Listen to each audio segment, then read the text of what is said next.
On a calm Sunday morning in Las Vegas, everything looked routine inside the NASCAR garage. Teams prepared their cars with their usual precision. Engineers checked measurements down to fractions of an inch. Crew members moved with the quiet urgency that comes before every major race weekend. Nothing seemed unusual, until NASCAR officials started calling teams back to inspection. At first, it looked like a normal technical check. That happens every race weekend. Cars are inspected, adjustments are made, teams move on.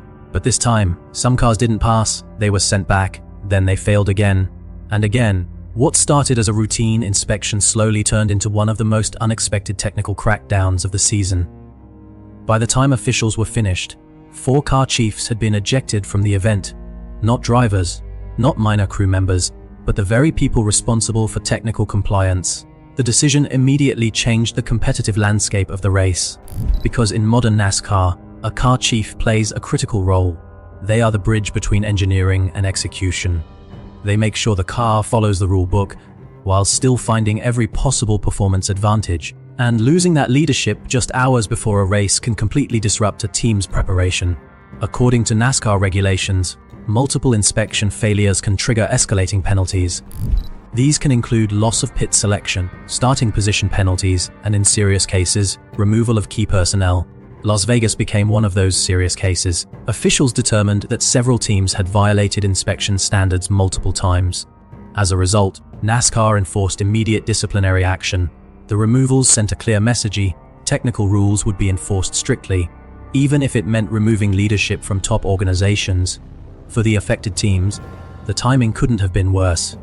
Race strategy had to be adjusted instantly. Responsibilities had to be reassigned. Communication structures had to change under pressure, and all of this happened before the engines even started. But this situation raises a bigger question. What exactly were the violations? Were these simple mistakes, aggressive attempts to gain speed, or part of the constant engineering battle that defines modern stock car racing? Because in NASCAR, the difference between legal innovation and illegal advantage is often measured in millimeters. And what happened in Las Vegas shows just how thin that line can be. To understand why these ejections happened, we first need to understand how NASCAR inspections work and why teams are always pushing the limits. To understand why NASCAR took such a strong step in Las Vegas, you first have to understand something important about modern racing. NASCAR is no longer just about drivers, it is engineering competition. Every car on the grid may look similar on the outside, but underneath, teams are constantly searching for tiny advantages. Aerodynamics, suspension geometry, body alignment, and weight distribution can all affect performance. And sometimes, the difference between legal and illegal comes down to details almost too small to see. That's why NASCAR has one of the most detailed inspection systems in motorsports. Before any race, every car must pass a strict technical inspection process. Officials check body dimensions, underbody components, ride height, diffuser alignment, and dozens of other measurements. These checks are performed using laser measurement systems and standardized templates designed to ensure fairness across all teams. The goal is simple: make sure no team gains an unfair advantage. But racing has always been about pushing limits.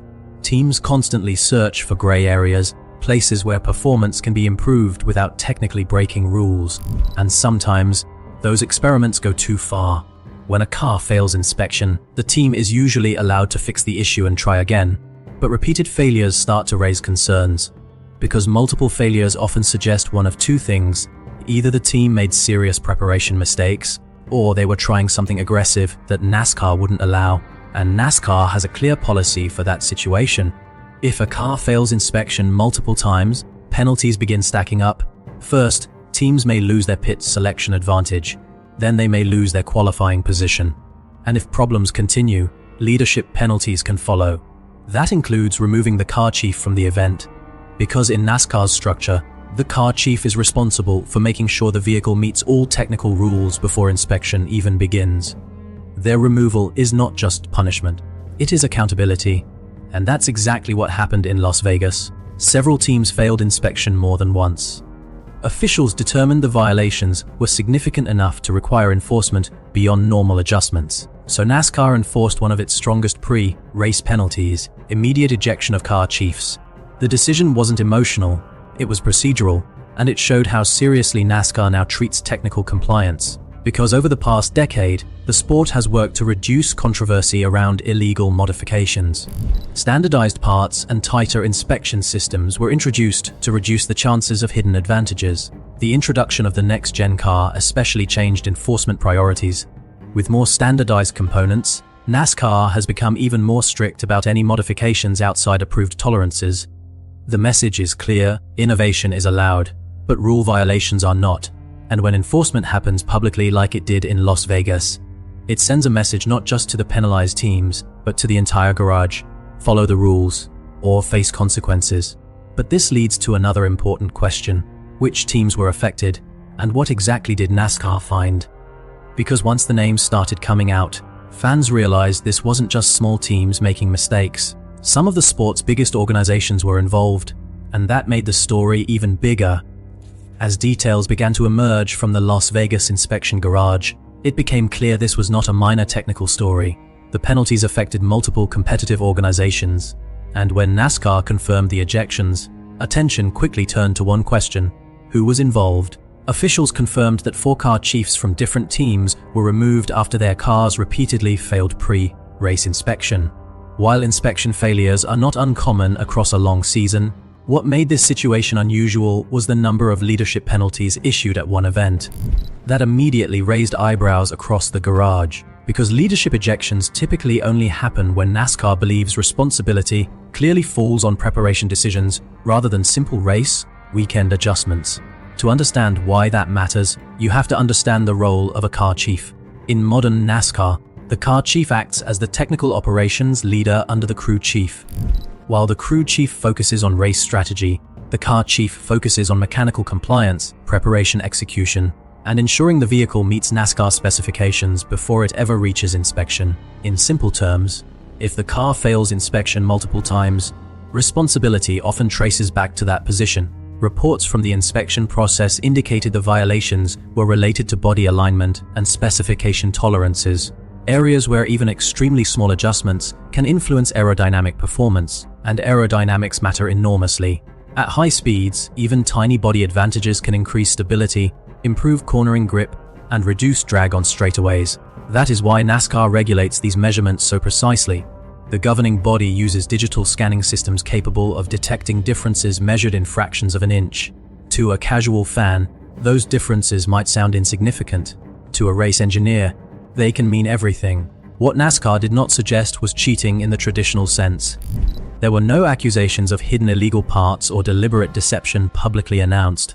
Instead, the violations appeared to fall into a more familiar category within motorsports: teams pushing tolerances too aggressively. This is a long-standing reality in racing. Engineers constantly attempt to maximize performance within the rulebook, sometimes interpreting allowable ranges differently than officials.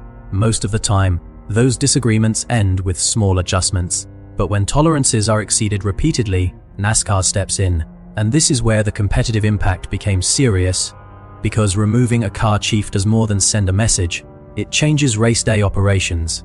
Teams suddenly must redistribute technical responsibilities. Communication structures change. Decision-making becomes more complicated, and all of that happens under intense time pressure. Former NASCAR officials have often described race weekends as controlled chaos even under normal conditions. Removing leadership just hours before a race only increases that pressure.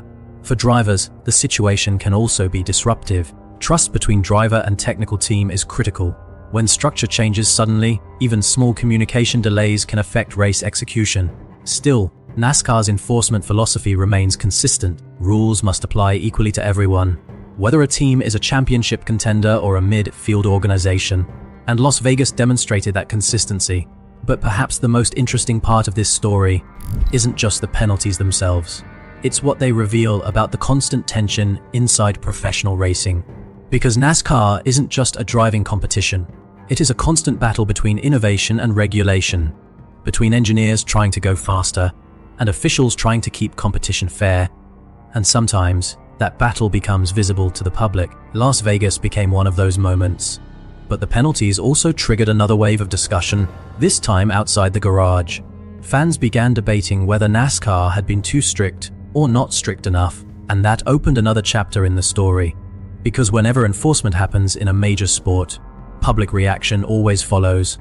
And this time was no different.